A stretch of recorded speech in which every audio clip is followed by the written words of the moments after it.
Hello friends, welcome back to the my new video guys and my YouTube channel. Today friends we are going to talk about guys Poco Mobile setting, and today friends I am going to show you guys Poco Mobile guys fingerprint lock setting, and today we will try to guys how to add fingerprint in Poco Mobile. Friends, you want to add fingerprint lock. Friends, you have only one fingerprint. You want to use 2, 3, 4 fingerprints. So friends, how to use one by one we will talk about in this video. So without waste time guys, open your device phone setting.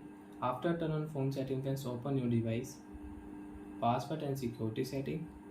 Open your phone fingerprint lock setting. Enter your password. After enter password, next which fingerprint friends you want to use, click here add fingerprint option. Again friends, enter password. After verify password, next now you can add fingerprint and you can use it. So friends, I will add my second fingerprint friends. I will add in my Poco Mobile. So when touch and remove on your fingerprint sensor, if you only touch, so you cannot add fingerprint, you cannot use fingerprint lock setting. Touch and remove different move and you can use fingerprint lock setting. You can unlock your Poco Mobile with two fingerprints.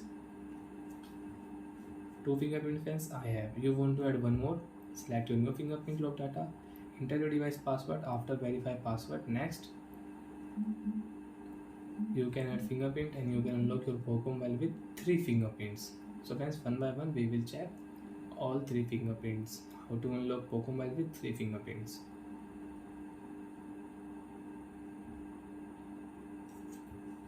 Off your screen. So friends, you can unlock your Poco Mobile with your first fingerprint. Now you can unlock your Poco Mobile with your second fingerprint lock, and now you can unlock your Poco Mobile with your first fingerprint lock, second and third fingerprint. So like that friends, you can use fingerprint lock setting. You can add fingerprint lock in your Poco Mobile. Enter your device password, and friends, you want to rename your fingerprint lock, so you can rename. Example friends, the third fingerprint I will rename here. Then I will not confuse fingerprint lock, my fingerprint lock. So like that friends, you can rename also your fingerprint lock setting. And friends, you want to use fingerprint lock on your privacy password and app lock setting. So friends, first you will have to own your privacy password, and when you will own your app lock setting, so you can use fingerprint lock on your app lock setting. So bye friends, thanks for watching the video guys.